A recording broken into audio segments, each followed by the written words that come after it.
கிறிஸ்துவுக்குள் பிரியமானவர்களுக்கு ஆண்டவராகிய இயேசு கிறிஸ்துவுடைய இனிய நாமத்தினாலே வாழ்த்துக்கள். இந்த காலை நேர தியானமாக யோபுவுடைய புஸ்தகம் 42ஆம் அதிகாரம் 2ஆம் வசனத்தை தியானிக்கிறோம். தேவரீர் சகலத்தையும் செய்ய வல்லவர், நீர் செய்ய நினைத்து தடைபடாது என்பதை அறிந்திருக்கிறேன். பிரியமானவர்களே, உங்களுடைய வாழ்க்கையிலே நீங்கள் செய்ய நினைக்கிற காரியங்களை அநேகர் தடை செய்யலாம். தடையின் ஆவிகள் கடந்து வரலாம். தோல்வியை கொண்டு வரக்கூடிய ஆவிகள் கடந்து வரலாம்.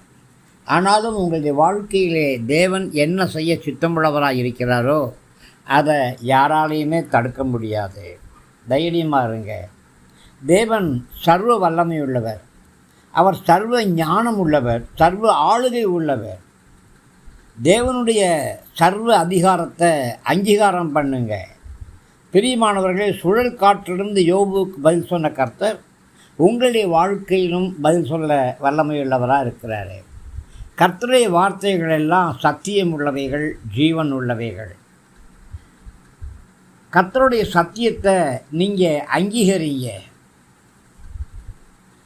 யோபுவால் ஒன்றும் செய்ய முடியாது அப்படின்னு ஒரு அர்த்தம் உண்டு. தேவரீர் சகலத்தையும் செய்ய வல்லவர் அப்படின்னு சொல்லும் பொழுது என்னாலே ஒன்றுமே செய்ய முடியாது என்று நீங்கள் அறிக்கிறீங்க.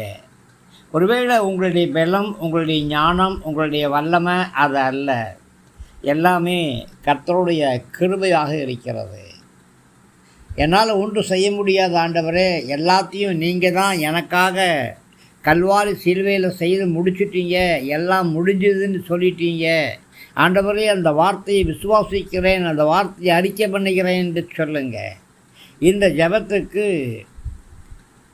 வார்த்தையின் அபிஷேகத்தின் ஜெபம் அப்படின்னு சொல்லி பேர். பிரியமானவர்களே, கர்த்தர் செய்ய நினைக்கிற எந்த ஒரு காரியம் தடைபடாது அப்படின்னு சொல்லுங்கள்.